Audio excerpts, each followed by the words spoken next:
काशी में आस्था भी है और अर्थव्यवस्था भी।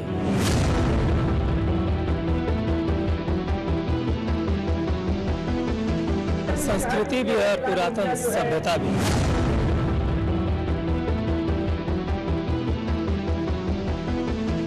और धार्मिक पर्यटन को लेकर जो पूरे यूपी में एक माहौल बन रहा है, उसकी शुरुआत काशी से हो गई है।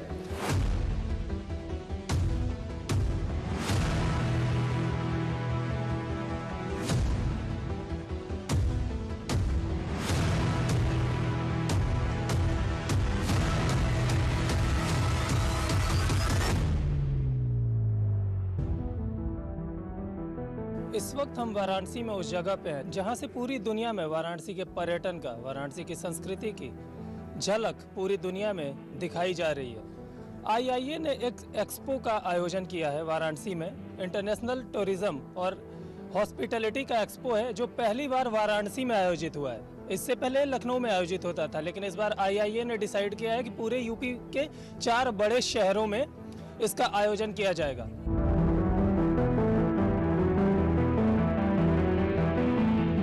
ये संभावनाओं के सच होने का ऐलान है। ये उम्मीदों की उड़ान के सुनहरे हो जाने की जयघोष है। पीएम मोदी और सीएम योगी की उपयोगी जोड़ी ने अर्थशास्त्र की बनी बनाई परिपाटी के सामने एक और बड़ी लकीर खींच दी है। भारत की सनातन आस्था हजारों साल पुरानी है, लेकिन आस्था और अर्थव्यवस्था का ये मिलन पीएम मोदी की देन है।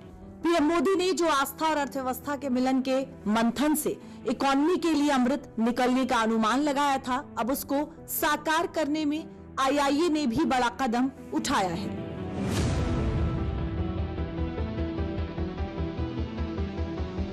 दुनिया भर में पहचान दिलाने के लिए आईआईए ने जो यूपी सरकार के साथ मिलकर पहल की है, ये एक अद्भुत पहल है। और मेरे पीछे ये जो आप स्टॉल देख रहे हैं, ऐसे करीब सैकड़ों स्टॉल लगे हैं जहाँ पे यहाँ के लोकल प्रोडक्ट्स की एग्जीबिशन लगी है, चाहे वो हैंडलूम से बनी साड़ियाँ हो जिसको पीएम मोदी ने भी काफ़ी प्रोत्साहित किया था, या फिर और तमाम चीज़ें हैं जैसे बनारस में टूरिज्म को बढ़ावा मिले और टूरिज्म को पूरी दुनिया में एक पहचान मिले। सीएम योगी का एक टारगेट है जो यूपी को 1 ट्रिलियन इकोनॉमी बनाने का, उसमें वाराणसी का योगदान रहे, इसके लिए भी ये एक्सपो बेहद ही अहम है।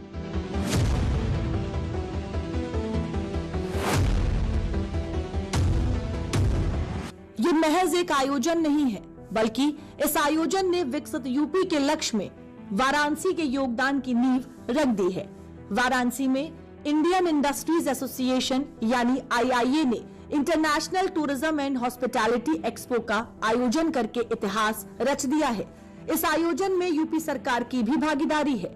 एक्सपो का शुभारंभ खुद यूपी सरकार के मंत्री रविंद्र जायसवाल ने किया। जो आयोजन हो रहा है, इससे जो आसपास के पर्यटन स्थल है उसको नई पहचान बनेगी। तो क्या वाराणसी यूपी के ग्रोथ इंजन में एक अभी माननीय योगी जी ने क्या कर दिया कि वाराणसी विंध्य को दोनों मंडल मिला करके दिल्ली एनसीआर के तर्ज पर अब कर रहे हैं सनातन एनसीआर।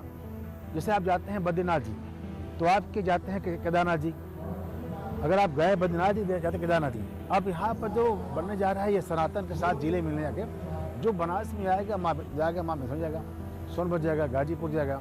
यहाँ पर भी जो बड़े देवस्थान है, सनातन परंपरा की पहचान है, उसको निखारने की बात है। इस एक्सपो से इंटरनेशनल पहचान मिलेगी इन सारी जगहों को। इस एक्सपो से 2 फायदा होने जा रहा है कि देश विदेश के लोगों का बनारस में आना होता है, और आने के बाद यहाँ लोग आए हुए हैं, वो यहाँ पर इसको देखते हैं उसको, और देखने के साथ साथ इस एक्सपो से जो टूरिज्म से संबंधित यहाँ व्यापार करने लोग हैं, उनको तमाम वेंडर एक ही पर्सन मिल जा रहे हैं सामान खरीदने के बारे में, जानकारी लेने के बारे में। यहाँ पे तमाम स्टॉल लगे, आपने भ्रमण किया, क्या कुछ देखा? हाँ, वहाँ लगे हैं। जो बनारस के उत्पादन चीज़ें हैं वह भी जो विदेश के लोग आए हैं उनको भी देखेंगे, उनको अच्छा बाजार मिलेगा। उद्यमियों के लिए एक बड़ा मंच साबित हो रहा है ये। उद्यमियों के लिए मैंने आग्रह किया उद्यमियों से कि आप आज़ाद देश के अर्थव्यवस्था की ग्रोथ करने में आप भूमिका निभा रहे हैं। आप सरकार को यूं ही व्यापार करते रहिए और आगे बढ़ाइए। आप ही के बल पर हमें इस साल जाना है देश विश्व स्तर पर अर्थव्यवस्था में 4थे पायदान पर।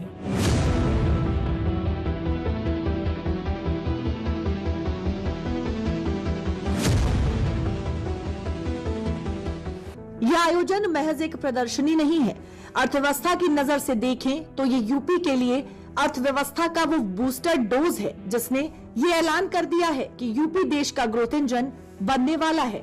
वाराणसी में इस एक्सपो से यहाँ के लोकल कारीगरों को अंतर्राष्ट्रीय फलक मिला, तो वहीं संस्कृति और कला की राजधानी काशी की ख्याति भी बढ़ी है। तो हम चलते चलते पहुंचे हैं धानुका सिल्क के पास। यहाँ पे देखा काफी बनारसी साड़ी लगी हुई थी और यहाँ पे काफी व्यवस्थित तरीके से लोग खड़े थे, तो सोचा बात की जाए। सर, आपका नाम क्या है? मेरा नाम गौरी शंकर धानुका है सर। और यही है कि इंटरनेशनल जो एक्सपो हो रहा है उसके लिए मैं बहुत तहे दिल से शुक्रिया अदा करता हूँ कि उन्होंने इस लेवल का कार्यक्रम काशी में रखा और हम लोगों को बहुत कुछ करने का मौका मिला। इसके लिए बहुत बहुत तहे दिल से आभारी हूँ। रिस्पॉन्स कैसा मिल रहा है आपको यहाँ पे? रिस्पांस बहुत अच्छा मिल रहा है क्योंकि जो भी गेस्ट आ रहे हैं, जो भी अतिथि आ रहे हैं, यहाँ लोकल लेवल पे भी हम लोगों ने बहुत लोगों को बुलाया है और जो आ रहे हैं बहुत प्रशंसा करके जा रहे हैं हमारे ब्रांड की। और हमें लगता है कि आने वाले समय के लिए काशी नहीं, पूरे भारतवर्ष के लिए बहुत अच्छी खबर है कि जो देश विदेश से लोग आ रहे हैं वो हमारे काशी की चीज़ों को पसंद कर रहे हैं और पसंद करने के बाद हम लोग को इसका सेवा का मौका मिलेगा, जिससे हम लोग का व्यापार बहुत बढ़ने की उम्मीद है। और अभी भी रिस्पॉन्स बहुत अच्छा मिल रहा है। कल भी हम लोगों ने अच्छा बिजनेस किया। ब्रांड्स की बात की, आप यहाँ पे बहुत सारी साड़ियाँ लगी हुई और भी चीज़ें लगी हुई, आप इनके बारे में कुछ बताएंगे? देखिए, काशी की जो प्रसिद्ध चीज़ें हैं उसमें से जैसे ये बनारस का सूट है, ये सूट का फैब्रिक है, ये सूट है। और इसके अलावा ये साड़ियाँ हैं, खड्डी की बनारसी साड़ियाँ, सिल्क की बनारसी साड़ियाँ, शिफॉन, जॉर्जेट, कोरा और गंजा, मटका सिल्क, चिनोन सिल्क। और ये यहाँ की सबसे फेमस सिल्क है बनारस की, मसरू सिल्क बोलते हैं इसको, मसरू टसर। ये बहुत हल्का कपड़ा और पतला कपड़ा होता है, पूरी वीविंग का काम होता है।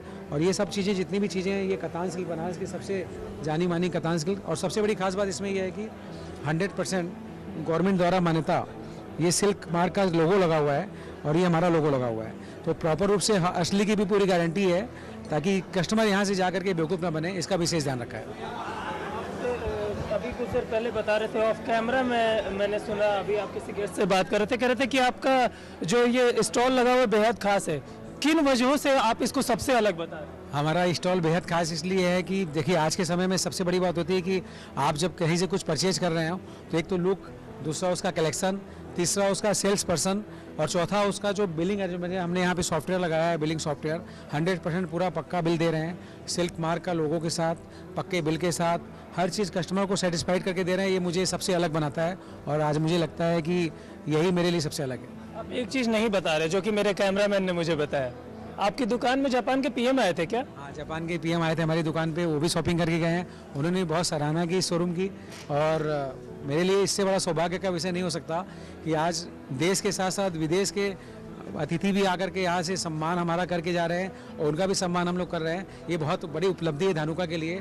Thank you so much sir. आप इस लेवल पे यहाँ पे स्टॉल लगाए हुए, आपकी बड़ी दुकान भी है शहर में, कितने लोगों को रोजगार देते हैं आप इस दुकान के माध्यम से, अपने कारखाने के माध्यम से, अपने शोरूम के माध्यम से? देखिए, ऐसा है कि सबसे बड़ी खुशी की बात यह है कि अभी मॉरिशस के पीएम भी हमारे शोरूम में आए थे पीछे 1 महीना पहले और बनारस में हमारे शोरूम में आके शॉपिंग करके गए थे। और हमारे इस समय व्यापार को देखते हुए हम लोगों ने 15 शोरूम यहाँ चालू कर रखे हैं। साड़ियों का हमारा 5 शोरूम है और बनारस की फूडिंग का 5 शोरूम है और बनारस के इंटरनेशनल एयरपोर्ट पे हमारा 3 शोरूम है, काशी विश्वनाथ मंदिर में भी शोरूम है, जितने टूरिस्ट पॉइंट हर जगह शोरूम है। और हमारे यहाँ 650 के आसपास स्टाफ परिवार काम करते हैं, जिनके वजह से आज धानुका परिवार और धानुका और बनारस का नाम बढ़ रहा है।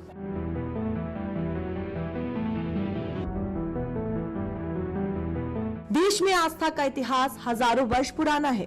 वाराणसी में हजारों साल से सनातनी की संस्कृति है, लेकिन आस्था और अर्थव्यवस्था का संगम पहली बार दिखा है। पर्यटन से अर्थव्यवस्था को मजबूत करना योगी सरकार के लिए एक अवसर नहीं है, बल्कि ये वो रास्ता है जिस पर चलकर यूपी तरक्की के राजमार्ग पर सरपट दौड़ रहा है। और उस रास्ते में योगी सरकार को आईआईए का साथ मिला है। सर, ये अपने तरीके का पहला इनिशिएटिव है जो वाराणसी में हो रहा है। आईआईए ने पहली बार वाराणसी को चुना है, कितना अहम है ये टूरिज्म के लिहाज से? देखिए, वाराणसी टूरिज्म का हब बन चुका है। आज पिछले 4 साल में वाराणसी में 24 करोड़ से ज़्यादा पर्यटक देशी विदेशी आए और निरंतर 2014 जब से माननीय प्रधानमंत्री जी यहाँ के सांसद बने और देश के यशस्वी प्रधानमंत्री बने, या काशी में आज पर्यटन, मतलब मैं आपको यह कहूँ कि आसमान के ऊपर पहुँच रहा है। और उससे यहाँ की आर्थिकी, काशी की, प्रदेश की, देश की आर्थिकी भी सुदृढ़ होती जा रही है।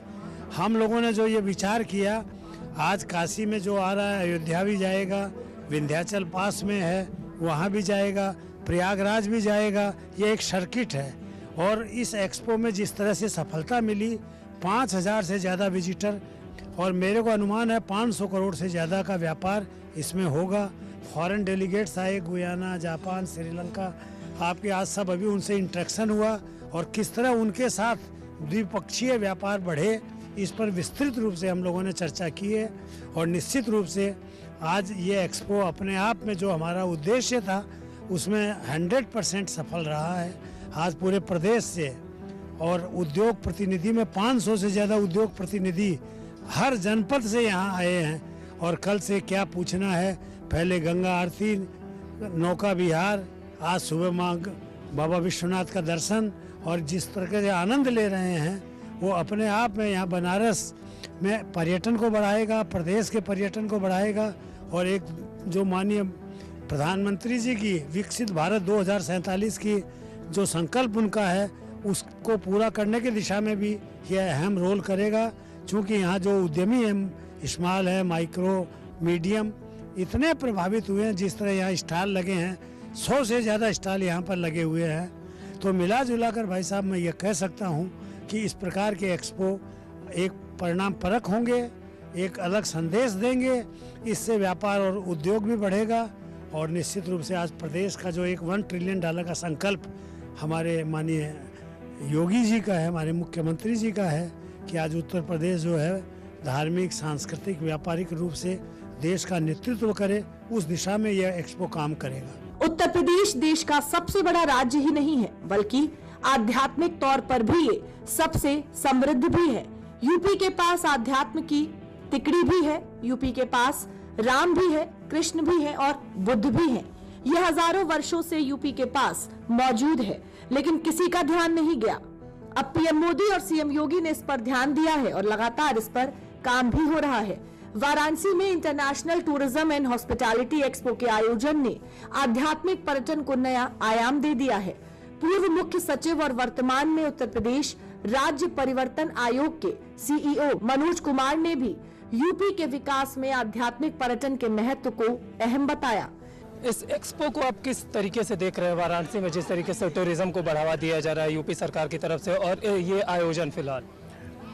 ये इंडियन इंडस्ट्री एसोसिएशन की एक बहुत अच्छी पहल है कि उन्होंने लीग से हटकर और ये तय किया है कि इस बार 4 सम्मेलन करेंगे साल के अंदर वो, और 4 अलग अलग थीम पर करेंगे और प्रदेश के 4 अलग अलग शहरों में करेंगे। अभी तक वो हर सम्मेलन 1 वर्ष में 1 और वो लखनऊ में किया करते थे। बनारस में उन्होंने जो थीम चुना है वो टूरिज्म और हॉस्पिटैलिटी का है। इससे अच्छा माकूल जगह उनको और नहीं मिल सकता पूरे हिंदुस्तान में इस थीम पे वर्कशॉप करने के लिए। बहुत अच्छे स्टॉल लगे हैं, 100 से ज़्यादा लोग अपने एग्जिबिट यहाँ पर दिखा रहे हैं। टूरिज़्म यूपी के लिए एक बहुत ही इम्पोर्टेंट सेक्टर है और लगभग 60 करोड़ पर्यटक यहाँ पर एक साल में आते हैं। ये आंकड़ा आपको 5-6 साल पहले 22 करोड़ का हुआ करता था, यानी 3 गुना उछाल इस आंकड़े में आया है। हम लोगों का टारगेट ये है कि जो फॉरेन टूरिस्ट हैं उनको अट्रैक्ट किया जाए। जो अभी देश में लगभग 1 करोड़ के आसपास आते हैं, उसमें से 23 लाख लोग यूपी में आते हैं। तो एक मकसद है कि इसको बढ़ाया जाए। दूसरा ये कि जो लोग आ रहे हैं उनके स्टे को बढ़ाया जाए। अब उसमें हम अगर जोड़ सकें डेस्टिनेशन वेडिंग के साथ रिलेटेड टूरिज़्म, या आपके आयुर्वेद ट्रीटमेंट के साथ, योगा के साथ जोड़ सकें, तो इस दिशा में भी सरकार पहल कर रही है। आप जब मुख्य सचिव रहे थे तो आपने शहरी विकास के बुनियादी ढांचे के लिए काम किया था। अब बनारस का जो विकास हो रहा है पर्यटन के लिहाज से, इसको कैसे देख रहे हैं? बनारस पिछले कुछ वर्षों में लोगों की सोच से ज़्यादा परिवर्तित हुआ है और बहुत ही बेहतरीन तरीके से नई सड़कें बनी हैं और इंफ्रास्ट्रक्चर में बहुत अच्छा इम्प्रूवमेंट, बहुत अच्छा सुधार हुआ है। रोपवे भी देश में मेरे ख्याल से शहर के अंदर पहला ही शहर होगा बनारस जहां ये बन रहा है। तो इंफ्रास्ट्रक्चर के सेक्टर में काफ़ी अच्छा काम हुआ है। सीवरेज और ड्रेनेज पे और सॉलिड वेस्ट मैनेजमेंट पे और फोकस तरीके से हम लोग को काम करने की ज़रूरत है, ताकि जो टूरिस्ट डेस्टिनेशन है खास करके उनके आसपास के 3-4 किलोमीटर के दायरे में एक अलग तरह का अनुभूति लोगों को होना चाहिए, एक अलग तरह की फीलिंग हो। इसके लिए इस तरह के डेस्टिनेशन के आसपास के क्षेत्र में सफाई की व्यवस्था, सैनिटेशन की एक बहुत ही उत्कृष्ट लेवल पर ले जाने की ज़रूरत है। इको टूरिज्म को भी काफ़ी बढ़ावा दिया जा रहा है योगी सरकार की तरफ से, और बनारस में भी इको टूरिज्म के लिए काफ़ी संभावनाएं हैं। बनारस और उसके आसपास जैसे बारादरी वगैरह में काफ़ी अच्छा है। सलखन का फॉसिल पार्क भी है सोनभद्र में। तो आसपास इको टूरिज्म को भी बढ़ावा देने के लिए फॉरेस्ट डिपार्टमेंट के साथ मिलकर काम कर रही है टूरिज्म डिपार्टमेंट। और माननीय मुख्यमंत्री जी ने एक नया बोर्ड भी बनाया है जो इको टूरिज्म बोर्ड, जो कि बेसिकली नेशनल पार्क्स और उनके ऊपर आधारित टूरिज्म को प्रमोट करने के लिए डेडिकेटेड तरीके से काम कर रहा है। एक आखिरी सवाल है, राज्य परिवर्तन आयोग नीति आयोग के तर्ज पे काम करता है। ये जो बनारस में एक्सपो चल रहा है, इसमें राज्य परिवर्तन आयोग की भूमिका? मेरे आने का मकसद था यहाँ पे जो उत्तर प्रदेश के एमएसएमई सेक्टर के जो इंडस्ट्रीज यहाँ पर इकट्ठा हुई हैं, उनके लोगों से बातचीत हो सके, उनके कुछ इम्पोर्टेंट सुझाव मिल सके। और राज्य परिवर्तन आयोग या स्टेट ट्रांसफॉर्मेशन कमीशन का मेन जो रोल है वो स्टेट गवर्नमेंट को बेहतर पॉलिसी बनाने में मदद करने का है। और उस पॉलिसी को बनाने के लिए प्रदेश के अंदर के लोग, देश के अंदर के लोग या दुनिया के एक्सपर्ट और बेस्ट प्रैक्टिसेस को समाहित करते हुए, इकट्ठा करते हुए जो राज्य के बेहतरी के लिए सबसे अच्छा पॉलिसी हो सकता है अलग अलग सेक्टर में, वो बनाने का है। तो मैं इसी क्रम में आया था कि लोगों के सुझाव मिल सकेंगे जो हमारे काम आएगा। मनोज कुमार ने मुख्य सचिव रहते हुए शहरी विकास और बुनियादी ढांचे पर काम किया। अब वो उत्तर प्रदेश राज्य परिवर्तन आयोग के सीईओ हैं। राज्य परिवर्तन आयोग नीति आयोग की तर्ज पर काम करता है। ऐसे में वाराणसी के विकास और यूपी में टूरिज्म को बढ़ावा देने के लिए राज्य परिवर्तन आयोग के सीईओ ने क्या कहा, वो भी सुन लीजिए। मेरे आने का मकसद था यहाँ पे जो उत्तर प्रदेश के एमएसएमई सेक्टर के जो इंडस्ट्रीज यहाँ पर इकट्ठा हुई हैं, उनके लोगों से बातचीत हो सके, उनके कुछ इम्पोर्टेंट सुझाव मिल सके। और राज्य परिवर्तन आयोग या स्टेट ट्रांसफॉर्मेशन कमीशन का मेन जो रोल है वो स्टेट गवर्नमेंट को बेहतर पॉलिसी बनाने में मदद करने का है। और उस पॉलिसी को बनाने के लिए प्रदेश के अंदर के लोग, देश के अंदर के लोग या दुनिया के एक्सपर्ट और बेस्ट प्रैक्टिसेस को समाहित करते हुए, इकट्ठा करते हुए जो राज्य के बेहतरी के लिए सबसे अच्छा पॉलिसी हो सकता है अलग अलग सेक्टर में, वो बनाने का है। तो मैं इसी क्रम में आया था कि लोगों के सुझाव मिल सकेंगे जो हमारे काम आएगा। अर्थशास्त्र कहता है कि विकास कभी सीधी रेखा से नहीं होता, बल्कि ये सूर्य की रोशनी की तरह चारों ओर फैलता है। कुछ यही हुआ international tourism and hospitality expo के आयोजन में। वाराणसी में हुए इस आयोजन में यहाँ के लोकल कारीगरों को न सिर्फ देश में बल्कि ग्लोबल पहचान मिली। इस दौरान व्यापार, उद्योग, पर्यटन और रोजगार को पंख लगे। लकड़ी से कारीगरी का अद्भुत नज़ारा दिख रहा है इस दुकान में, इस स्टॉल में। तमाम चीज़ें जो भारतीय संस्कृति या फिर वाराणसी की कह सकते हैं पुरातन संस्कृति की झलक इस दुकान में दिखाई दे रही है, इस स्टॉल में दिखाई दे रही है। तमाम तरीके के श्री काशी विश्वनाथ मंदिर की झलक हो या राम मंदिर की बात की जाए, या फिर खिलौने भी हैं, बच्चों के खिलौने जो आमतौर पे हम लोगों के घर में चाइनीज ही का एक ट्रेंड सा चल गया है, लेकिन उसमें भी संस्कृति को जीवंत रखने वाले ऐसे खिलौने यहाँ पे इस दुकान में दिखाई दे रहे हैं, इस स्टॉल में दिखाई दे रहे हैं। और यहाँ पे ये स्टॉल आपने लगाया है, इसकी खासियत बताएंगे? वुडन का जो वर्क है, वुडन हैंडीक्राफ्ट, बनारस का लकड़ी का जो काम है, जो यहाँ की पेंटिंग है, वो विश्व प्रसिद्ध है। उसी के लिए ये स्टॉल लगा के लोगों को जागरूक करने के लिए स्टॉल लगाया गया है कि अभी भी बनारस में ऐसे काम होते हैं। ये जितने भी यहाँ पे जैसे राम मंदिर बना हुआ है, हम देख रहे हैं अटल आवासीय विद्यालय का एक क्राफ्ट बना हुआ है, ये सब लकड़ी से बना हुआ है? सभी के सभी लकड़ी से बने हुए हैं और हाथ से और थोड़ी मशीनों से मिला के संयोजन करके बनाए गए हैं। आपने अभी बताया कि प्रधानमंत्री नरेंद्र मोदी को भी कुछ गिफ्ट किया गया था, तो वो आप ही का बनाया हुआ था? जैसे ये अटल आवासीय विद्यालय वाला हो गया, कॉरिडोर हो गया, शिंजो अबे साहब जब 2014 में आए थे उस समय। इसके अलावा जब भी कोई बड़ा प्रोग्राम होता है तो ठाकुर जी की कृपा से अपने यहाँ से बन के जाता है, क्योंकि वुडन बुटीक जैसा है, अपने लोग जैसा बनवाना चाहते हैं वैसा बनाते हैं। इस जो टूरिज्म का जो एक्सपो लगा है, इसको कैसे देख रहे हैं आप अपनी कारीगरी के एक्सपोजर के लिए? कितना अहम है ये? अहम है। बाहर के राजदूत आए हुए हैं और बाहर के डेलीगेट्स आए हुए हैं, वो भी एक बार बनारस की इस कला को देखें, नज़दीक से महसूस करें, क्योंकि इसका बहुत एक्सपोजर है नहीं। यहाँ पे आने के बाद बहुत अच्छा लगा लोगों को और लोगों ने बहुत अप्रिसिएट किया इस कला को, और आगे भी अब इसको और बढ़ावा मिलेगा। वो देख रहे हैं और सराह रहे हैं? बहुत सराह रहे हैं, और कुछ लोगों ने तो अपने नंबर दिए हैं कि अब हमको आगे ऐसा करना है, वैसा करना है, कई चीज़ें। कोई ऐसी खास चीज़ जो आपकी आपके कारखाने में, फिर आपके वहाँ पे बना हो, जो आप दिखाना चाहें हमें कैमरे पे? अभी जैसे विजयनाथ मिश्रा जी जो बीएचयू के प्रोफेसर हैं और संकट मोचन के महंत भी हैं, उनके कॉन्फ्रेंस के लिए हमने एक बहुत अद्भुत चीज़ बाबा विश्वनाथ की कृपा से बनी, जो बहुत अद्भुत बनी है, जो मेरे लिए भी बहुत अद्भुत है, वो मैं दिखाना चाहता हूँ। ये एक छोटा सा एक स्मृति चिन्ह जो उन्होंने बनवाया, ये एकदम साक्षात शंकर का, विश्वनाथ का प्रारूप लगता है। ये ठाकुर जी की उन्हीं की कृपा से ही, हनुमान जी की, और जैसे ये छोटा स्वरूप है, एक इससे भी बड़ा डेलीगेट्स के लिए बना। इसके लिए प्रोफेसर विजयनाथ मिश्रा जी ने भी और भतीजे राम ने भी बहुत मेहनत की, कई बार ये बने, और ये पूरा लकड़ी का बना हुआ है, पूरा लकड़ी का, यही मैं पूरा लकड़ी का है, इसमें कहीं पे भी कोई मेटल यूज नहीं किया गया है। काशी से निकली विकास की गंगोत्री चारों तरफ फैली भी है और योगी सरकार को भविष्य की अर्थव्यवस्था के लिए राह भी बता दी है। स्पिरिचुअल टूरिज्म के लिए जो जरूरी इंफ्रास्ट्रक्चर है, उसकी भी एक राह निकल पड़ी है। काशी विश्वनाथ धाम बनने के बाद श्रद्धालुओं को दर्शन में हो रही आसानी भी श्रद्धालुओं की बढ़ती संख्या का बड़ा कारण है। मतलब इंफ्रास्ट्रक्चर अगर विकसित हो तो यूपी में आध्यात्म के हर केंद्र पर हर साल करोड़ों श्रद्धालु आ सकते हैं। यही है आस्था की अर्थव्यवस्था का सीधा सूत्र। ये गुलाबी मीनाकारी है, ये पर्सिया ईरान से आई हुई कला है। 17वीं सेंचुरी में सवाई राजा मान सिंह के समय में ये कला भारत में आई, और ये कला सिर्फ चांदी और सोने पे होती है। इसके कलर मेटल ऑक्साइड से बनते हैं और 800 डिग्री सेल्सियस पे हीट होते हैं। इसका पिंक गोल्ड के ऑक्साइड से बनता है, इसका blue cobalt, white titanium, green copper, yellow vanadium, brown magnesium, और इसको सभी को 800 डिग्री सेल्सियस पे हीट किया जाता है। ये बहुत ही रेयर आर्ट है, और ये संरक्षित करने के लिए आदरणीय प्रधानमंत्री जी ने इसको मेरा बनाया हुआ chess set US vice president Kamala Harris को 2021 में दिया था, और आदरणीय मुख्यमंत्री जी ने इसे ODOP में शामिल किया है, जिसे हम जैसे कारीगरों को संरक्षण मिला है, और हम लोगों को बहुत सारे ऑर्डर मिलते हैं और घर बैठे ऑर्डर मिलते हैं। मैंने करीब 500 वुमेन्स आर्टिजन को भी ट्रेनिंग दिया है। बहुत सारी आर्टिजन्स में आदरणीय प्रधानमंत्री जी और आदरणीय मुख्यमंत्री जी के सामने डिमोन्स्ट्रेशन भी कर चुकी हैं, और उन्हें अवार्ड भी मिल चुके हैं।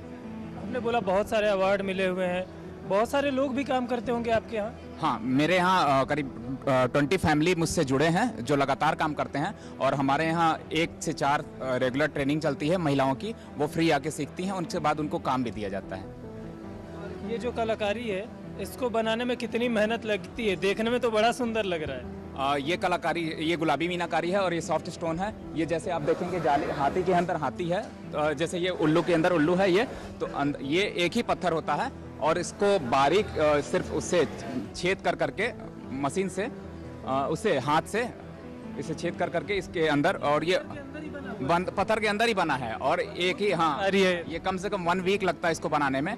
अगर इसमें मतलब इसको संरक्षित करने के लिए इसलिए भी आवश्यकता है कि इसके अंदर जो कलाकारी, ये जो कलाकारी है, अगर कारीगर भगवान से लिखा के लाया है 80 साल, तो 20 साल ये पत्थर खा जाता है उसका। इसलिए इसमें मास्क लगा के दिया जाता है, जैसे ये लोग मास्क पहन के करते हैं, ताकि इसके डस्ट अंदर न जा सकें। तो अगर डस्ट अंदर जाएंगे तो फिर उनकी लाइफ कम होगी। तो ये बहुत ही रेयर आर्ट है, देखने में साधारण सा है, पर ये आप देखेंगे ये है आदरणीय प्रधानमंत्री जी ने इसको खुद प्रमोट किया है। आप देखेंगे ये तो सिर्फ यही है। आप जैसे इसके अंदर देखेंगे तो इसके अंदर भी हाथी है, ये एक पत्थर का बना है। हाँ, एक पत्थर का ही बना था ये, एक पत्थर से ही अंदर छेद कर करके, इसी छेद से छेद कर करके अंदर खोखला किया गया है, फिर अंदर हाथी भी बनाया गया है। ये बहुत ही रेयर आर्ट है। ये तमाम जो सबसे बड़ी बात है, इसको आदरणीय प्रधानमंत्री जी और आदरणीय मुख्यमंत्री जी खुद इसको प्रमोट कर रहे हैं। ये GI क्राफ्ट भी है, ये ODOP है, और ये GI क्राफ्ट भी है। ये सारे GI में शामिल हैं। और यहाँ पे तमाम देशों के राजदूत भी आए हुए हैं, उन्होंने एग्जीबिशन में ये चीज़ें देखी? हाँ, उन्होंने देखी और ली भी। ये बैंगल है, और इसे एक देश के राजदूत थे, आए अपनी बेटियों के लिए ले गए थे। 2 बेटियां उनकी हैं, तो दोनों के लिए अलग अलग लेके गए थे। विश्व स्तर पे अब प्रमोशन हो रहा है इस एग्जीबिशन के थ्रू। ये 2 कलर ही ले गए थे वो, एक बेटी के लिए, एक दूसरे बेटी के लिए। अच्छा, आप ये जो IIA ने जो आयोजन कराया है, इसको आप कैसे देख रही है? आपके लिए कितना अहम है? आपके जैसे तमाम कारीगरों के लिए कितना अहम है? हम सभी कारीगरों के लिए बहुत अहम है, क्योंकि हम लोगों को जो स्टॉल मिला है उद्योग विभाग ODOP की तरफ से, तो हम सभी लोगों को अपनी कला का प्रदर्शन करने का मौका मिला है, और हम सभी लोग जो अपनी कला का प्रदर्शन कर रहे हैं, और तमाम देशों के राजदूत आए हैं, वो देख रहे हैं, और हमारी कला को लेके खरीद के भी लेके जा रहे हैं अपने देशों में। इस तरह से हमारी कला का, हमारे देश की कला का प्रचार विदेशों में भी होगा।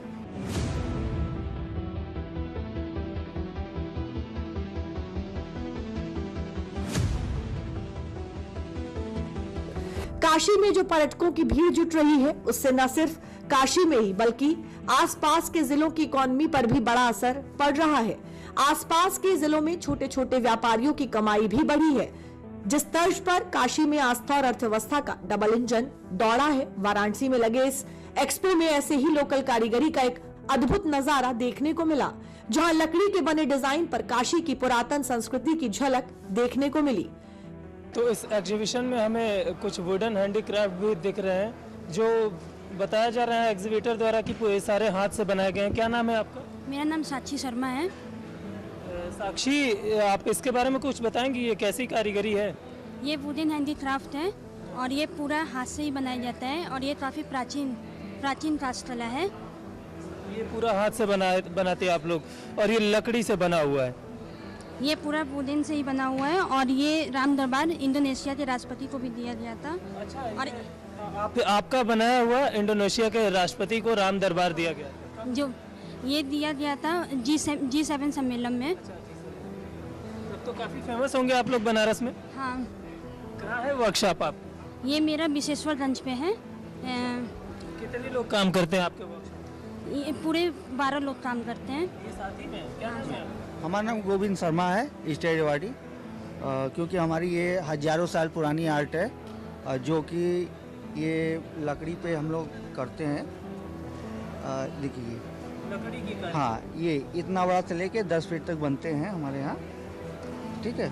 और ये कैसे बना लेते हैं आप लोग? हाथ से ये मशीन का उपयोग? नहीं, टोटल हैंडीक्राफ्ट। और ये सूर्य की रोशनी जब तेज होती है 12 से 2, उस समय इसमें काम करते हैं। तेज रोशनी में बारीकी बनती है। और ये कभी हमारे श्री रामचंद्र जी हाथी घोड़ा ऊँट खेलते थे, उस समय से ये कारीगरी चला आ रहा है और हमारी 7वीं पीढ़ी है ये। और पहले तो ये लगता था 14 के पहले कि ये आर्ट छोड़ दे, क्योंकि ये बहुत नहीं चल रहा था, क्योंकि ये धरोहर में मिली है हमको।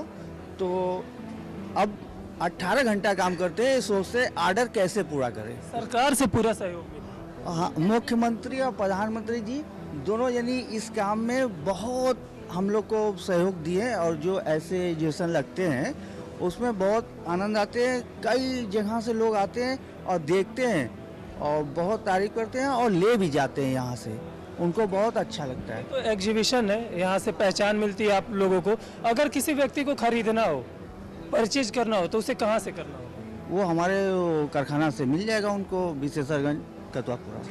यहाँ पे कैसा रिस्पांस मिल रहा है आपको? क्योंकि तमाम डेलीगेट्स भी आए हैं और भी लोग आ रहे हैं बाहर से, तमाम दुनिया से, देश दुनिया। अच्छा लग रहा है, क्योंकि ले भी रहे हैं और तारीफ भी कर रहे हैं। और एक आर्टिस्ट के लिए लोग तारीफ करते हैं तो लगता है कि हमें वो हौसला बढ़ जाता है। हौसला बढ़ जाता है।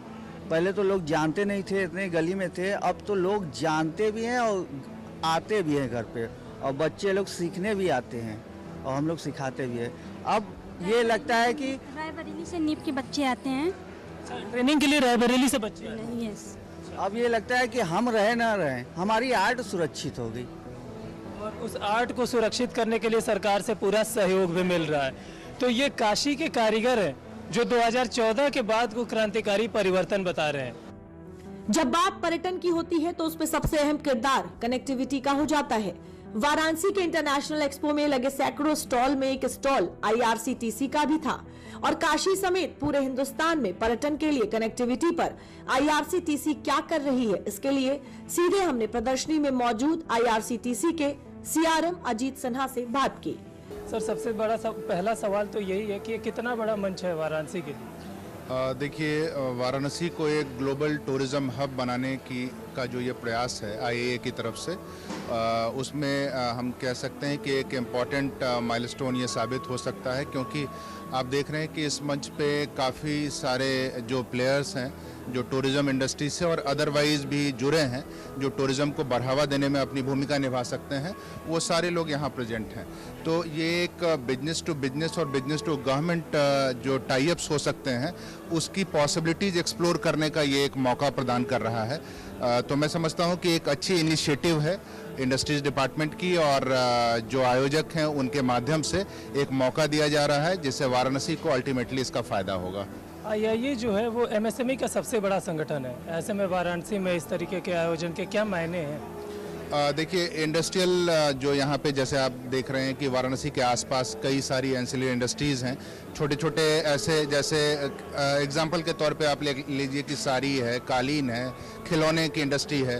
तो जब भी कोई टूरिस्ट आता है, एक टूरिस्ट का जो इकोनॉमिक साइकिल होता है उसमें न केवल वो स्टे और ट्रांसपोर्ट या फूड कंज्यूम करता है, बल्कि बहुत सारे प्रोडक्ट्स जो उस इलाके में होते हैं उसको वो कंज्यूम करता है, उसको परचेज करके लेके जाता है, और इस तरह से उस प्रोडक्ट को भी प्रमोशन मिलता है, प्रचार प्रसार मिलता है। तो निश्चित तौर पे ये जो इनिशिएटिव है ये सराहनीय है, और इससे वाराणसी की पूरी इकोनॉमी को, यहाँ के लोगों को काफ़ी फायदा होने वाला है। अभी यहाँ पे काशी तमिल संगमम हुआ, वहाँ पे 2 संस्कृतियों को जोड़ा गया, जो भारत की है साउथ और यहाँ की, और अब यहाँ पे जो एक्सपो हो रहा है उसमें 8 देशों के राजदूत आ रहे हैं, जहाँ पे जो यहाँ की संस्कृति को आके समझेंगे और जानेंगे कि वाराणसी में कैसा क्या माहौल है। देखिए काशी न केवल पौराणिक सिटी है और कई सारी संस्कृतियों का समागम है यहाँ पे, बल्कि इंटरनेशनल जो कनेक्ट है वो भी धीरे धीरे बढ़ता जा रहा है, और विदेशी सैलानी भी काफ़ी बड़ी संख्या में यहाँ आते हैं, और अभी कई देशों के राजदूतों को यहाँ इनवाइट किया गया है इस कार्यक्रम के तहत। तो वो सारी जगहों पे यहाँ की संस्कृति, यहाँ की जो सारी चीज़ें हैं, इंडस्ट्री, उसके प्रोडक्ट्स, यहाँ टूरिज्म की जो पोटेंशियल है, उसकी अपॉर्चुनिटी है, उन सब को वो हाईलाइट करने में ये भूमिका निभाने में कामयाब होगी, ये इस तरह की योजनाएं और इस तरह के इनिशिएटिव्स। सर यहाँ पे स्टॉल लगा हुआ है, इसके बारे में कुछ बताएंगे हमें? देखिए यहाँ पे जो स्टॉल पे सारे लोग अपने अपने प्रोडक्ट्स को बेसिकली हाईलाइट करना चाहते हैं। IRCTC से जो रिलेटेड प्रोडक्ट्स हैं, IRCTC ब्रॉडली अगर आप देखें तो रेल बेस्ड और एयर बेस्ड टूरिज्म में है, और इसके अलावा एयर टिकटिंग की फील्ड में है, बहुत सारे इवन मेडिकल टूरिज्म के फील्ड में है। आप यहाँ पे बहुत सारे जो इंस्टीट्यूट्स हैं मेडिकल फील्ड के, वहाँ पे अगर लोग बाहर से आना चाहते हैं उसके लिए IRCTC एक माध्यम बन सकता है। तो जैसे महाराजा एक्सप्रेस आपने सुना होगा, वर्ल्ड की मोस्ट लग्जूरियस ट्रेन है, और इसको वाराणसी लाया जाता है, विदेशी पर्यटकों को वाराणसी घुमाया जाता है, उनको वाराणसी देखने का मौका मिलता है। इस तरीके से बुद्धिस्ट सर्किट ट्रेन है, जहां वाराणसी का सारनाथ विजिट जो है उसमें शामिल होता है। रामायणा सर्किट ट्रेन भी है जो चलती है, और उसको भी वाराणसी लाया जाता है, और उसमें देश और विदेश दोनों के पर्यटक आते हैं और उनको भी वाराणसी देखने का मौका मिलता है। हर महीने पूरे हिंदुस्तान से कई सारी गाड़ियां जो भारत गौरव ट्रेन के नाम से आती है, उसमें वाराणसी एक इम्पॉर्टेंट अट्रैक्शन पॉइंट होता है। और इसके अलावा रेल टूरिज्म के माध्यम से, रेल बेस्ड टूरिज्म में जितनी इम्पोर्टेंट ट्रेन से यहाँ आ रही हैं, उनके माध्यम से बहुत सारे लोग जो पर्यटन के दृष्टिकोण से यहाँ आते हैं उनको भी फैसिलिटेट करने का स्कीम रहता है IRCTC के तहत। तो न केवल रेल बल्कि एयर पैकेजेस के माध्यम से भी देश के विभिन्न हिस्सों से लोग वाराणसी आते हैं और वाराणसी का भ्रमण करते हैं, यहाँ की चीज़ों का लाभ लेते हैं। योगी आदित्यनाथ पिछले करीब 8 से ज्यादा साल से यूपी के मुख्यमंत्री हैं। इस दौरान यूपी में अर्थव्यवस्था और रोजगार को लेकर काफी काम हुआ है। आस्था की इस अर्थव्यवस्था से न सिर्फ यूपी समृद्ध होगा, बल्कि इससे गरीबी रेखा से निकालने में भी बड़ी मदद मिलेगी। योगी सरकार का टारगेट है $1 ट्रिलियन की इकोनॉमी। आस्था की अर्थव्यवस्था इन दोनों ही लक्ष्यों को साधने में काफी बड़ी मदद साबित होगी। हमारी सरकार ने 6 करोड़ से अधिक लोगों को गरीबी रेखा से ऊपर उठाने में सफलता प्राप्त की है। ये चीजें दिखाती हैं कि हर एक सेक्टर में बदलाव हुआ है, और उन्हीं को ध्यान में रख करके उत्तर प्रदेश की इस पोटेंशियल को आज जिसको देश और दुनिया देख रही है, महाकुंभ के इस आयोजन के साथ हम जोड़ के देख सकते हैं। पिछले 8 वर्ष की डबल इंजन सरकार के प्रयास से दूसरी बड़ी अर्थव्यवस्था बना है, और 29 में उत्तर प्रदेश $1 ट्रिलियन की इकोनॉमी भी बनेगा और देश की सबसे बड़ी अर्थव्यवस्था भी बनेगा। इस बात के लिए मैं पूरे सदन को आश्वस्त करता हूं।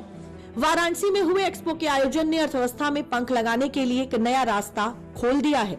एक्सपो के आयोजन की चर्चा पूरी दुनिया में हो, इसके लिए कई खास विदेशी मेहमानों को भी न्योता दिया गया था। 6 देशों की राजनयिकों ने क्रॉस बॉर्डर सिनर्जी, अंतर्राष्ट्रीय निवेश एवं संयुक्त उपक्रमों की संभावनाएं विषय पर रखे गए सेमिनार में पर्यटन, निवेश, आयात और निर्यात को लेकर अपने विचार रखे। जापान के इकोनॉमिक काउंसलर जीरो कोडेरा से DDUP ने जापान और भारत के बीच सांस्कृतिक संबंधों पर बात की। We have a special guest from Japan, Zero Kodera. ambassador from Japan. Sir, how do you feel here? Yeah, I'm very impressed. This is first time for me to come to this Varanasi. It is a heart of India. I'm so impressed and by this huge exhibition. Unfortunately, my flight was delayed. I should have been a little bit earlier, but somehow I could make it. So I'm very happy to be. So have you ever been before India? India, I have been to posted the India since August 2023. So I have been in Delhi for like 2 years and 4 months. But never came Varanasi. No, I have wanted, but I have never had a chance to visit here. So my dream comes true. How do you think Varanasi culture exposing in world? So like right now, I think some monks are praying the mantra, and I feel some familiarity with Japanese Buddhist culture. I thought that the origin of Buddhist culture is from Varanasi. So I think that we have a psychological and a mental connection with the Indian people.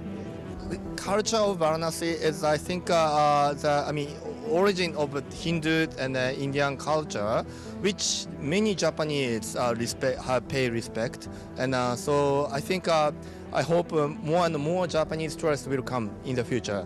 Unfortunately, in the past there are so many Japanese tourists coming from Japan, but I heard that since COVID-19, the number of Japanese tourists has declined to some extent and not come back yet. Do you see any cultural connection between Varanasi and Japan? So the Buddhism is one thing, and also these days there are so many Japanese liking the Indian curry, so thali, so the Indian spices, Indian cuisine. So I think this might be a trigger to invite more Japanese tourists.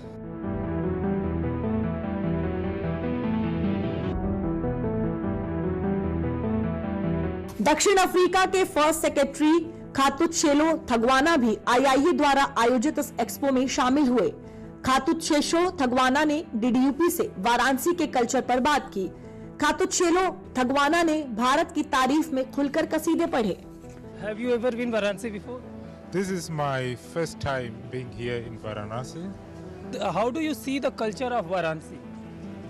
You know, I arrived here yesterday, and just within a few hours of my arrival, I've already learned a little bit about Varanasi, and I've been told that Varanasi is a place of continuous learning and burning, and I've seen that when I visited the Ganga River.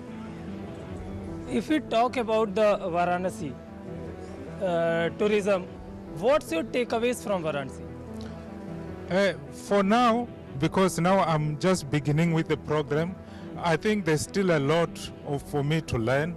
So I cannot conclude now, but already, like I've already indicated, that learning in Varanasi is continuous. You can never finish learning while in Varanasi. How do you feel here? I feel very welcomed, warmly welcomed, and as we are still going to begin with our program, I'm looking forward to it. In India, we ask, how's the Josh? Energy. How's the energy? The energy is great. That's what I can say. It's incredible. Like they say, India is incredible. Burkina Faso के minister counsellor Christian डिडलियर यूडुला जिंगवे क्वाट्रा ने सत्र में न सिर्फ पर्यटन विकास की संभावनाओं को रेखांकित किया, बल्कि सत्र के बाद डीडीयूपी से विस्तार से बात भी की। भारत और बुर्किना फासो के रिश्ते मजबूत हैं, जो आर्थिक सहयोग, तकनीकी सहायता और सांस्कृतिक आदान प्रदान पर केंद्रित है। और इस रिश्ते को मजबूत करने में पीएम मोदी का रोल क्या है, इसको लेकर बुर्किना फासो के मिनिस्टर काउंसलर क्रिश्चियन डिडलियर ने क्या कहा, वो भी सुन लीजिए। India and Burkina Faso are great friends. How do you see PM Modi role in strengthening the relationship with Burkina Faso? We have good relation. There is good relation between India and Burkina Faso. And what I can say, there is more Indian in Burkina. in tourism and transport are a level. There is one society which name is Sadhguru. It's an Indian society. We make travel. We send travel ticket like around the world.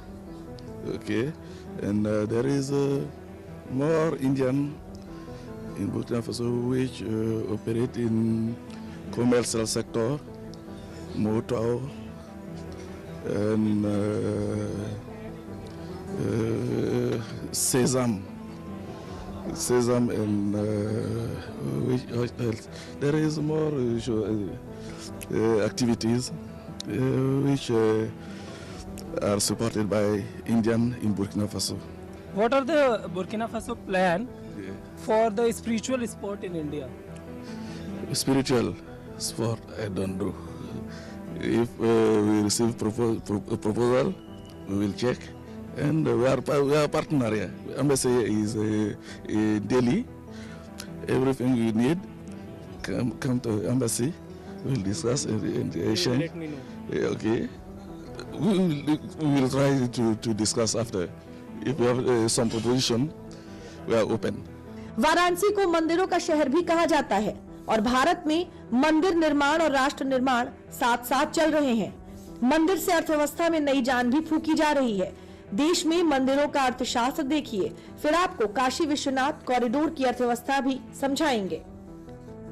Bharat की GDP में धार्मिक यात्राओं का योगदान 2.32% है और मंदिर की इकोनॉमी करीब 3.02 लाख करोड़ की है, जिसमें फूलों की बिक्री से लेकर पूजा पाठ से जुड़े दूसरे सामान आते हैं। आंकड़ों के मुताबिक 55% हिंदू धार्मिक यात्राएं करते हैं और भारत में सबसे ज्यादा सैलानी तीर्थ स्थलों पर ही जाते हैं। यूपी देश का सबसे बड़ा राज्य है। यूपी इकलौता ऐसा राज्य है जहां पर राम, कृष्ण और शिव तीनों की विरासत है।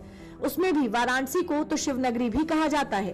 पीएम मोदी की कोशिश मंदिरों को इकोनॉमी से जोड़ना है, क्योंकि जब किसी क्षेत्र में राम मंदिर या विश्वनाथ कॉरिडोर जैसा भव्य और दिव्य निर्माण होता है तो न सिर्फ उस जिले बल्कि उसके आसपास के जिलों की भी इकोनॉमी बढ़ती है, रोजगार के अवसर बढ़ते हैं और लोगों की आमदनी बढ़ती है। विश्वनाथ कॉरिडोर का ही उदाहरण ले लें। कॉरिडोर के दर्शनार्थियों से सालाना 8 से 10 हजार करोड़ रुपए का कारोबार हो रहा है। पर्यटन सेक्टर में 34% रोजगार बढ़ा है। छोटे दुकानदारों, ई रिक्शा चालकों, फूलमाला बेचने वालों की आमदनी 4 से 5 गुना बढ़ी है। काशी में छोटे पंडितों, पुरोहितों की आमदनी 4 से 5 गुना बढ़ी है। जीएसटी से सरकार की कमाई बढ़ी है। कोरोना काल के बाद काशी का पर्यटन उद्योग पहले से बेहतर हुआ है। काशी में जब कोई श्रद्धालु जाता है तो वो वहाँ सिर्फ दर्शन करके नहीं लौटता, बल्कि पूजा पाठ के लिए फूल प्रसाद खरीदता है, यातायात के साधन इस्तेमाल करता है, रुकने के लिए होटल धर्मशाला को पैसे देता है, घाटों को घूमता है, वहाँ भोजन नाश्ते पर पैसा खर्च करता है, वहाँ के लोकल प्रोडक्ट्स को खरीदता है। इससे इकोनॉमी में चारों ओर से बूस्ट मिलता है। कितने लोगों को रोजगार मिला है आपके इस दुकान के जरिए या फिर कारखाने के जरिए? कम से कम कुछ नहीं तो 1500-2000 लोग जुड़े होंगे इनसे। 1500 से 2000 लोगों को। तो एक मतलब संस्कृति की इसको कह सकते हैं कि आप इस बनारसी साड़ी से ना सिर्फ संस्कृति को नई पहचान मिल रही है बल्कि लोगों को रोजगार भी मिलते हैं, काम मिलता है, रोजगार मिलता है। एक परिवार उनसे 150-200 परिवार बढ़ते जाते हैं, चलते रहते हैं इसी तरीके। पीएम मोदी शिव को समाधान बनाकर दिखा चुके हैं। मंदिर का अर्थशास्त्र देश की इकोनॉमी से जोड़ने से देश न सिर्फ 5 ट्रिलियन इकोनॉमी का लक्ष्य समय से पहले हासिल कर सकता है, बल्कि वो धार्मिक टूरिज्म में दुनिया में अव्वल भी आ जाएगा। ऐसा हुआ तो देश में जितने भी बड़े मंदिर हैं, वो वाकई भक्तों का आर्थिक संकट तो दूर कर देंगे। पीएम मोदी धर्म पथ पर इसलिए ही चलने की सौगंध ले चुके हैं क्योंकि उन्हें भारत को विकसित देशों में शुमार करना है। आस्था हिंदुस्तान को अर्थव्यवस्था के उस ट्रैक पर दौड़ा देगी जहां सारी दुनिया में भारत एक बड़ी आर्थिक शक्ति के तौर पर उभरेगा।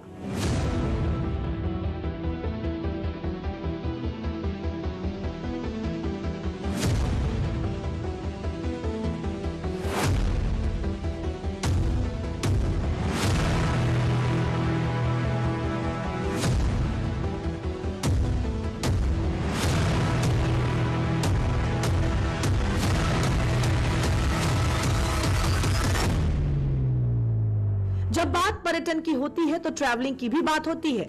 वाराणसी में कई ऐसी ट्रैवल कंपनियां हैं जो देश विदेश से आए श्रद्धालुओं की यात्रा को सुगम बना रही हैं।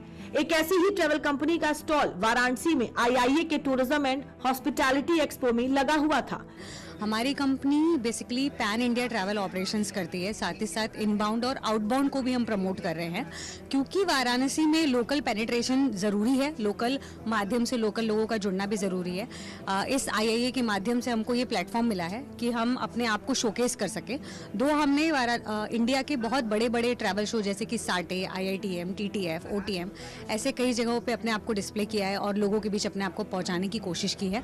आज हमारी कोशिश यहाँ के लोकल लोगों को अपने आप से जोड़ने की और उन्हें देश, अपना देश और दुनिया में और आगे कौन कौन से डेस्टिनेशन वो घूम सकते हैं उसको दिखाने की है। सिर्फ लोकल ही क्यों, जो बाहर सभी लोग आ रहे हैं उनको भी, उनके साथ भी हम ये काम करते हैं। हमारा जो बेसिक क्लाइंट बेस है वो हमारा पैन इंडिया में साउथ इंडिया से बहुत बेहतर है। महाराष्ट्र से हमारे पास बहुत क्लाइंटेल आते हैं जो कि ग्रुप्स में ट्रैवल करते हैं, जिनको हम अपना ये पूरा पिलग्रिमेज सर्किट वाराणसी, अयोध्या, प्रयागराज, चित्रकूट, नैमिषारण्यम, इसका एक पूरा टूर कराते हैं जिसमें उनको ऑल राउंड अप्रोच, जिसमें कि संस्कृति, कल्चर और हमारे रूट्स है उसके उनको जानकारी भी मिलती है गाइडों के माध्यम से। बात वाराणसी की हो और जिक्र जायका का ना हो तो बात अधूरी लगती है। DDUP ने जब international tourism and hospitality expo में यूपी सरकार में मंत्री से सवाल किया तो वो भी बनारसी स्वाद का जिक्र किए बिना नहीं रुके। आप देखें क्या अद्भुत शहर हमारा है कि हर जिले के अपने खान पान होते हैं। साउथ का अगर इडली बड़ा है, गुजरात का ढोकला है, कहीं का छोला भटूरा है, लेकिन बनारस अद्भुत है। सबीरी अगर आप कचौड़ी खाते हैं गोल वाली तो उसके साथ में चना मिलता है काली वाली। वही दुकानदार शाम को जब बेचेगा कचौड़ी गोल वाली तो छोले बेचता है शाम का मटर का वाइट वाला। ये सारा अद्भुत है। स्वाद का जिक्र हुआ तो हम वहां भी पहुंचे जहां एक्सपो में बनारस के खानों की प्रदर्शनी लगी थी। बनारस की मशहूर मलइयो बनाने के पीछे की कला भी समझी और ये भी जाना कि बनारसी चाट की दुनिया दीवानी है। आनंद कुमार जी, ये जो एग्जीबिशन लगा है और आपने ये जो खाने पीने की चीजें लगाई हुई, ये तो बनारस की सबसे फेमस चीज है। सबसे बनारस स्पेशल क्या है? सबसे स्पेशल यहाँ का जाड़े में मलइयो होता है। यहीं से स्टार्ट करते फिर मलइयो होता है। ये बनारस का मलइयो है। इनसे पहले ये कुछ बताएं, मैं बता दूं कि इसको खाने के लिए दूर दूर से लोग आते हैं और बाकी विस्तार से तो आनंद जी ही बताएंगे। ये जाड़े में ठंड से दूध के झाग से बनता है। दूध होता है उसको फेंटा जाता है। ये बस मुझे आप हाथ में दे दीजिए। और इसको केसर, इलायची वगैरह मिला के इसको प्रिपेयर किया जाता है और ये बहुत लाइट होता है। तो ये मलइयो है जो दूध के झाग से बनता है और ये बनारस में ही मिलता है और जाड़े में ही मिलता है। और जाड़े में ही जाड़े के बाद ये बैठ जाता है, इसकी खत्म। तो ये आप बता रहे थे कैसे बनता है? ये रात भर दूध को ओस में रखा जाता है, उसके बाद इसको फेंटा जाता है तो ये झाग होता है और उसके बाद इसमें केसर, इलायची, चीनी वगैरह डाल के सब इसको प्रिपेयर किया जाता है। और फिर आगे आएंगे तो यहाँ पे ये क्या लगा हुआ है? ये आपके छोला समोसा है। अच्छा, बनारस में तो छोला समोसा बड़ा फेमस है। गाजर का हलवा है। गाजर का हलवा है। गुलाब जामुन है। आपने टमाटर चाट ये। हाँ, ये इसके लिए तो ये टमाटर चाट पूरे विश्व में अगर कहीं बनेगी तो बनारस का ही कारीगर होगा, नहीं तो दूसरे जगह कारीगर इसको बना नहीं सकता। और जब बनारस में ही बन रहा हो तब तो और खास बनारस खास है।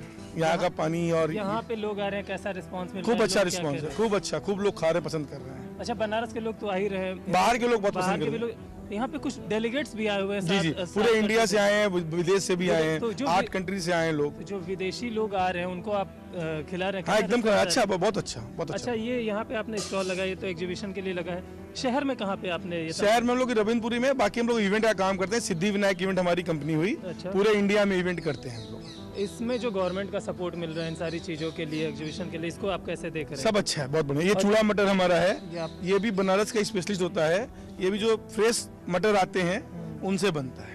ये बाकी चूड़ा मटर से अलग क्यों? ये अलग यहाँ का यहाँ बनता है, इसी स्टाइल में बनता है यहाँ का। इसका अपना एक तरीका है बनाने का। और ये फिर ये आपका ये आलू टिक्की है, आलू के टिक्की है, गोलगप्पे भी बनारस के बड़े फेमस है। जी। हम बात कर रहे थे एक्सपोजर की, जो ये IIA द्वारा आयोजित किया गया है। ये आपको क्या लगता है कितना बड़ा मंच है? बहुत बड़ा मंच, जैसे बहुत बड़ा मंच है। इंडिया लेवल का, वर्ल्ड लेवल का मंच है। विदेश में भी IIA लगाता है, तो बहुत बड़ा मंच है IIA। ये अब तक जितने भी ये आईआईए के आयोजन होते थे वो बड़े शहरों में होते थे। यूपी में तो सिर्फ लखनऊ में यूपी में सिर्फ आप लखनऊ में अटेंड किए थे, लेकिन अब आपको बनारस अपने शहर में जब अटेंड करने का मौका मिला अच्छा लग रहा है। बहुत अच्छा, बनारस के लिए बहुत बड़ा, बनारस को अच्छा बिजनेस मिलेगा, बनारस के लिए बहुत एडवांटेज है, बहुत बड़ा टूरिज्म का वो मिलेगा।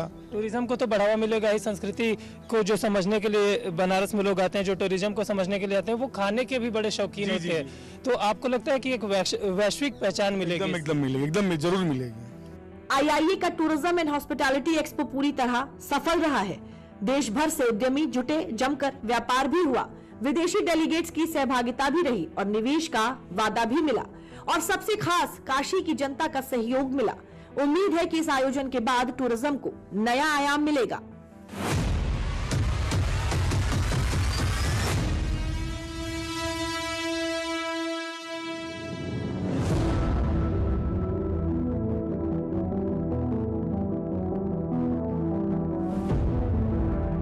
काशी में आस्था भी है और अर्थव्यवस्था भी।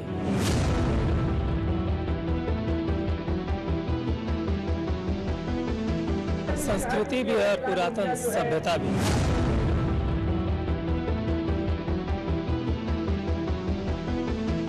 और धार्मिक पर्यटन को लेकर जो पूरे यूपी में एक माहौल बन रहा है, उसकी शुरुआत काशी से हो गई है।